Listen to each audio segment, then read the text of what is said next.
साल 2000, मार्च का महीना और तारीख 9, जगह मॉस्को का शेरेमेतिवा इंटरनेशनल एयरपोर्ट। रूस के राष्ट्रपति का चुनाव होना है और इलेक्शन में सिर्फ 17 दिन बचे हैं।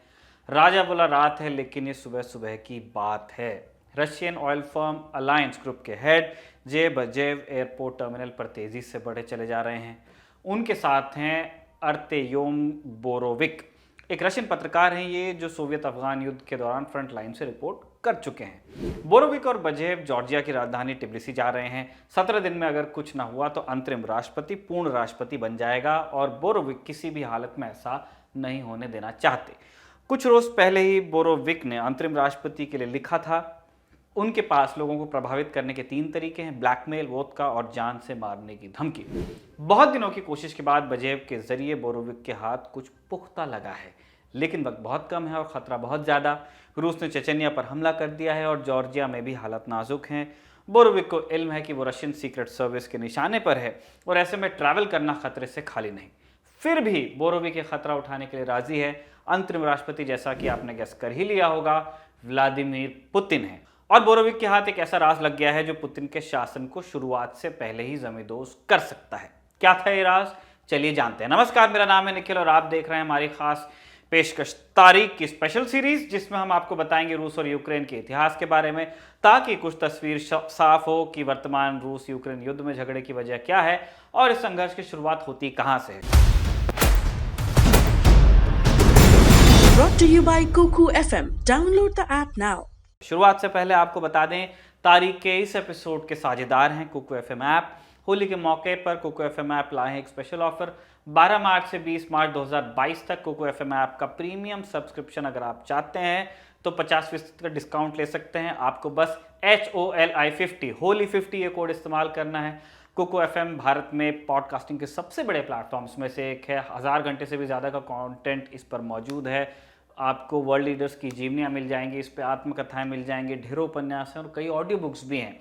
याद रखिए, होली 50 ये कोड सिर्फ 20 मार्च 2022 तक के ही वैलिड है। बाकी जानकारी के लिए आप डिस्क्रिप्शन चेक कर लीजिएगा, उसमें सब डिटेल है एक लिंक में।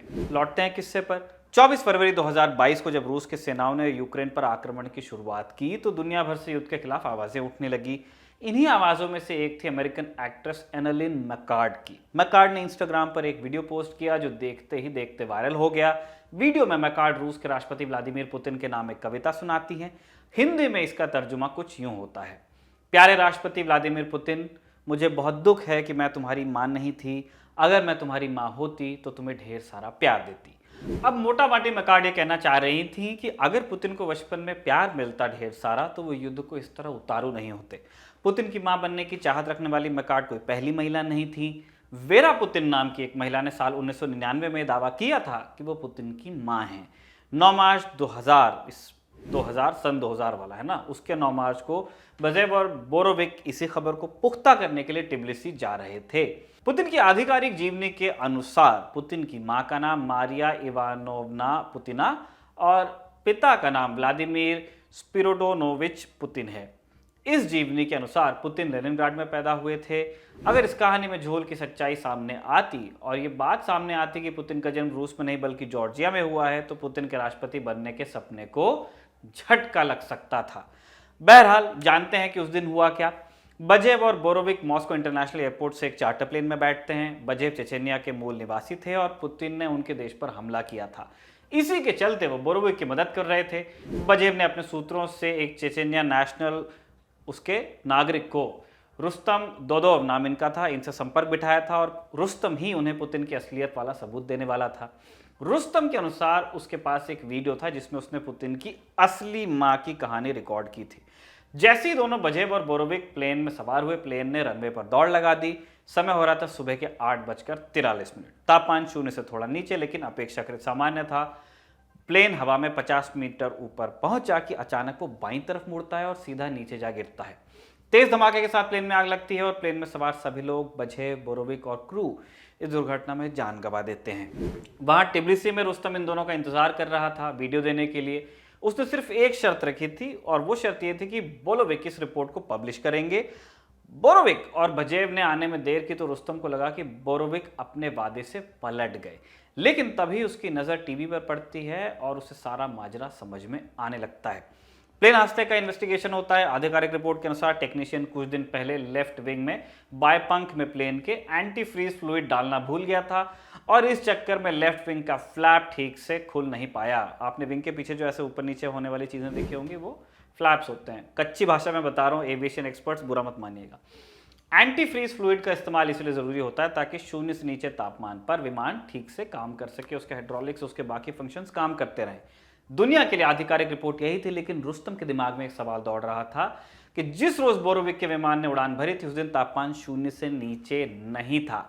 इसीलिए एंटी फ्रीज लिक्विड के ना होने पर भी विमान का फ्लैप खुलना चाहिए था। फ्लैप ना खुलने का असली कारण विमान से छेड़छाड़ तो नहीं था। फिर वो ये सोचने लगा। सवाल ज्यादा देर तक रुस्तम के जहन में ठहरा नहीं। उससे 1996 की ऐसी एक सुबह याद आती है जब वो चेचन्या के राष्ट्रपति के कार से कुछ दूर खड़ा होकर सिगरेट पी रहा था। सिगरेट की तलब का शुक्रिया कि वो कार से उतर गया था, क्योंकि इसके चंद मिनट बाद ही एक रॉकेट आकर प्रधानमंत्री कार से लगा और उनके परखच्चे उड़ गए। ये पहली चेचन्या वॉर का दौर था और हमला करने वाली सोवियत सीक्रेट सर्विस थी। इस हमले में रुस्तम के कान का पर्दा उड़ गया था और कुछ शार्पनेल उसकी रीढ़ में जाकर धंस गए थे। शार्पनेल जो बम धमाके से उड़ते हैं, डेब्री। यही सोचते सोचते बोरोविक की नज़र अपने ड्रॉर पर जाती है। जो वीडियो टेप उसने बोरोविक को देना था वो अभी भी उसके ड्रॉर में रखा है।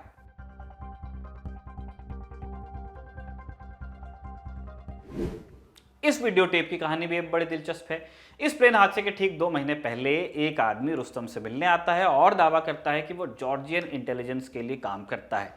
इसके बाद वो शख्स एक फोटो टेबल पर रखता है। फोटो एक औरत की है। रुस्तम के कौन पूछने पर वो शख्स जवाब देता है कि पुतिन की असली मां है ये। इसके बाद एक डील की कोशिश होती है। शख्स दावा करता है कि वो औरत को अगवा कर रुस्तम को सौंप देगा और इसके बदले उसे $5 लाख यानी करीब 3.8 करोड़ रुपए चाहिए। जब रुस्तम ये पूछता है कि वह पुतिन की मां का क्या करेगा तो ये शख्स जवाब देता है कि पुतिन की मां के बदले उन्हें चेचन्या की आज़ादी मिल सकती है। रुस्तम को सीक्रेट सर्विस के हथकंडों का पता था, इसलिए उसने किसी भी डील से इनकार कर दिया। लेकिन पुतिन की मां में उसकी दिलचस्पी कम नहीं हुई। उसने कुछ जॉर्जियन पत्रकारों की मदद से उस औरत का पता लगाया। पता चला कि वो औरत मेठेकी की रहने वाली थी। जगह का नाम है मेठेकी, टिब्लिसी से सिर्फ 60 किलोमीटर दूर। उसने एक कैमरा लिया और एक वैन में बैठकर मेठेकी की ओर फिर रवाना हुआ। सोवियत दौर के एक छोटे से घर में रहने वाली वेरा पुतिना एक कमजोर से दिखने वाली औरत हैं। 70 साल की उम्र में वो हर समय सर पर स्कार्फ बांधे रखती हैं। रुस्तम वहां पहुंचकर अपने बारे में बताता है और बात फिर सीधे पुतिन पर आ जाती है। वेरा कहती हैं, मुझे विश्वास है ये वोवा ही है। वेरा के अनुसार वोवा रूस के राष्ट्रपति के बचपन का नाम है, जिनका जन्म मेठेका में हुआ था। वेरा के अनुसार उनकी पूरी कहानी कुछ यूं थी। वेरा का जन्म 6 सितंबर 1926 को हुआ था। ये वो दौर था जब स्टालिन कलेक्टिव फार्म्स में सामूहिक खेती की शुरुआत कर चुके थे और सोवियत संघ में एग्रीकल्चरल टूल्स की बहुत दरकार थी, इसलिए बहुत से लोग इसी इंडस्ट्री में रोजगार तलाश करते थे। ऐसा ही कुछ वेरा ने भी किया। उसने स्कूल अटेंड करने के बाद एग्रीकल्चर मशीनरी ठीक करने की ट्रेनिंग ली और मैकेनिक बन गई। इस दौरान उसकी मुलाकात हुई प्लेंटॉन प्रिवालोव से। इसके बावजूद कि प्लेंटॉन पहले से शादीशुदा था, दोनों में प्यार हुआ और वेरा गर्भवती हुई। बच्चे का नाम पड़ा व्लादिमीर पुतिन, जिसे प्यार से सारा गांव वोवा कहकर बुलाता। वोवा की देखरेख के लिए वेरा ने अपने माँ बाप के साथ रहना शुरू किया। फिर उससे आगे की ट्रेनिंग के लिए ताशकंद जाना पड़ा और वहां उसकी मुलाकात हुई जॉर्जी अज़ेशपेशविली से। वेरा को एक और बार प्यार हुआ और उसने जॉर्जी से शादी कर ली। दोनों मेठेका में ही बस गए। शुरुआत में सब ठीक रहा, लेकिन फिर वेरा के पति को वोवा खटकने लगा। जब लड़ाई बहुत बड़ी हो गई तो वेरा ने वोवा को अपने माँ बाप के पास भेज दिया। वेरा के पिता खुद बहुत बीमार थे, इसलिए वोवा की देखरेख ठीक से नहीं हो पाई और उसे फॉस्टर होम भेज दिया गया। तब वोवा की उम्र 9 साल थी। वेरा के अनुसार उसे मछली पकड़ने और जूडो खेलने का बहुत शौक था। पहली मुलाकात में इस बातचीत का वीडियो बनाकर रुस्तम लौट गया, लेकिन दोबारा आया और उसने वोवा के बारे में और जानने की कोशिश की। अब वेरा पुतिना ने यह दावा किया कि उसके पिता ने वोवा को उनके एक दूर के रिश्तेदार को दिया था और इन लोगों का नाम था व्लादिमीर स्पिरिडोनोविच पुतिन और मारिया इवानोवना पुतिना, एक ही राष्ट्रपति पुतिन के आधिकारिक माता पिता जो हैं। वेरा के अनुसार व्लादिमीर और मारिया वोवा को लेनिनग्राड ले गए और वहीं उनका बर्थ सर्टिफिकेट बदला गया। नए सर्टिफिकेट के अनुसार वोवा की उम्र घटाकर 2 साल कम कर दी गई। 1 सितंबर 1960 को वोवा को स्कूल में भर्ती कराया गया। वेरा के अनुसार वोवा ने 3 साल तक स्कूल पढ़ा था, लेकिन उसे रशियन नहीं आती थी, इसलिए उसे दोबारा पहली कक्षा में भर्ती कराया गया। वेरा की कहानी सुनकर रुस्तम ने उससे पूछा कि क्या उसके पास इस बात का कोई सबूत भी है। इस पर वेरा ने जवाब दिया कि वोवा अभी भी मेरा आखिरी नाम यूज करता है, लेकिन मुझे अपनी मां मानने से इनकार करता है। वेरा ने आगे कहा, यकीन ना हो तो गांव वालों से पूछ लो, वो बताएंगे कि कैसे केजीबी वाले मेरे घर आए थे और मेरे परिवार के सारे फोटो साथ ले गए। उन्होंने मुझे धमकी भी दी कि मैं ये बात किसी को ना बताऊं। साल 2008 में जब ब्रिटिश अखबार टेलीग्राफ ने वेरा पुतिना पर खबर की, उन्होंने पाया कि मेटेका के एक स्कूल में व्लादिमीर पुतिन नाम का एक बच्चा दस्तावेजों में दर्ज था और स्कूल में दाखिले की तारीख भी वही थी जो वेरा ने बताई थी। बोरोविक की मौत के बाद रुस्तम ने कुछ और जगहों से वेरा की कहानी पब्लिश करने की कोशिश की। फलस्वरूप कुछ जॉर्जियन अखबारों ने यह स्टोरी पब्लिश की, लेकिन कोई भी रूसी पत्रकार रुस्तम से मिलने के लिए राजी नहीं होता था। इलेक्शन होने में अभी 7 दिन बचे थे, तब रुस्तम एक आखिरी कोशिश करते हैं।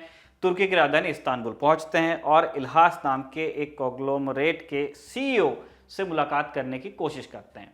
इल्हास बहुत सारे टीवी चैनल और अखबार चलाता था, इसलिए रुस्तम को लगा अगर इल्हास ये खबर चला दे तो रूस के मीडिया में भी पहुंच सकती है।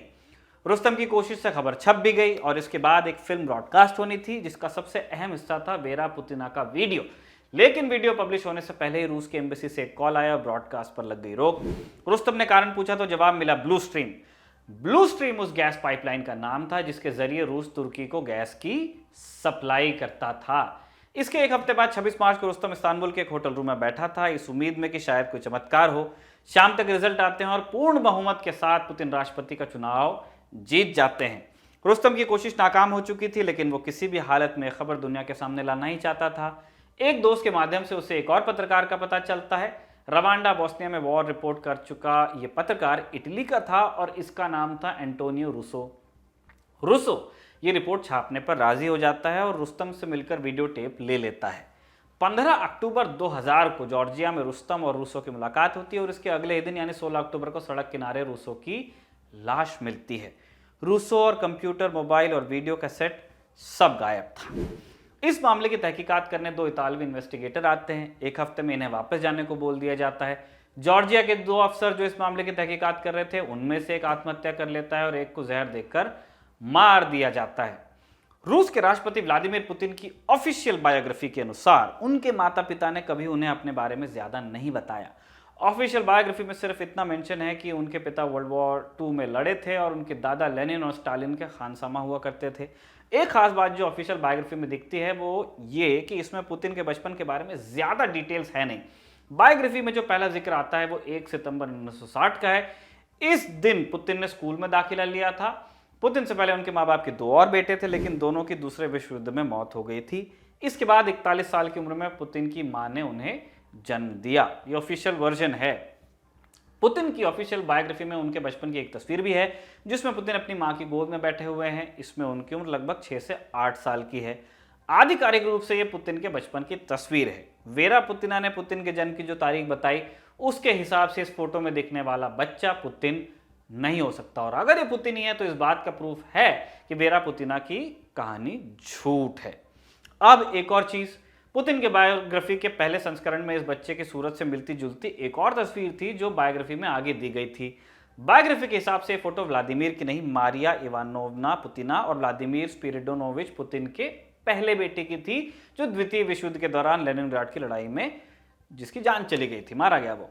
बाद में इस तस्वीर को बायोग्राफी से हटाया गया।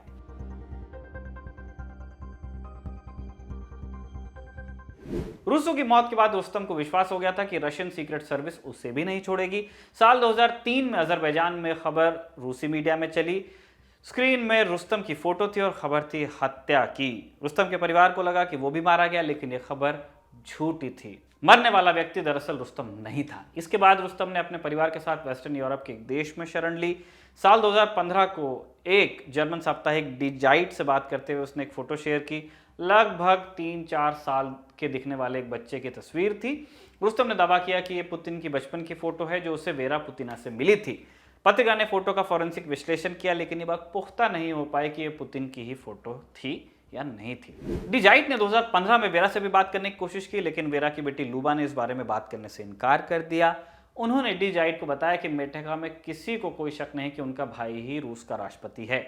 सबूत पूछे जाने पर वो कहती हैं कि कुछ साल पहले कुछ लोग आए थे और मेरी माँ के खून का सैंपल लेकर गए। आपको ये सवाल रूस की सरकार से करना चाहिए कि वो डीएनए टेस्ट कराकर ये प्रूफ क्यों नहीं कर देती कि पुतिन की मां वेरा नहीं है। वेरा पुतिना का पुतिन से रिश्ता कभी स्टैब्लिश नहीं हो पाया और अधिकतर विशेषज्ञ इसे पुतिना की गलतफहमी ही मानते हैं। लेकिन इस केस के पीछे हुई 2 पत्रकारों की हत्या और डीएनए टेस्ट की कहानी वेरा पुतिना में लोगों की दिलचस्पी जगाए रखती है। वेरा साल 2022 में कहाँ हैं, जिंदा भी हैं या नहीं, ये बात किसी को मालूम नहीं है। आज के लिए इतना ही। तारीख के शानदार एपिसोड को लिखा था हमारे साथी कमल ने और कैमरे पर इसे रिकॉर्ड किया था हमारे दोस्त बाल मुकुंद ने। देखते रहिए दी ललन टॉक।